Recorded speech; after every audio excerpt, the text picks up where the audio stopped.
Rig, Yajur, சாம, அதர்வண என்ற 4 வேதங்களும் மனித உருக்கொண்டு இத்தலத்திற்கு அருகாமையில் உள்ள 4 வேதபதி என்ற ஊரில் தங்கி அருகாமையில் உள்ள புஷ்பவனம் என்கிற ஊரில் மலரெடுத்து இத்தலத்து இறைவனை போற்றி வழிபாடுகள் செய்தன. கலியுகம் பிறந்தவுடன் இனி நல்லவற்றுக்கு காலம் இல்லை, இனி நாங்கள் இருப்பது நல்லதல்ல என்று இறைவனிடம் கூறிவிட்டு இத்தலத்தின் பிரதான வாயிலை அடைத்துவிட்டு சென்றுவிட்டன.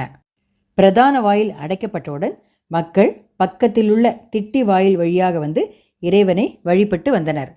பின்னர் இத்தலத்திற்கு வருகை தந்த திருநாவுக்கரசரும் திருஞான சம்பந்தரும் தேவார பதிகம் பாடி கதவை திறந்தனர் என்பதும் வேதங்களே இறைவனை வணங்கியதால் வேதாரண்யம் என்று பெயர் வந்தது. தேவாரத்தின் 7 திருமுறைகளிலும் பதிகம் பெற்ற சிறப்பான தலம் இது. இத்தலத்திலுள்ள விநாயகர் ராமர் ராவணனை கொன்றதால் ஏற்பட்ட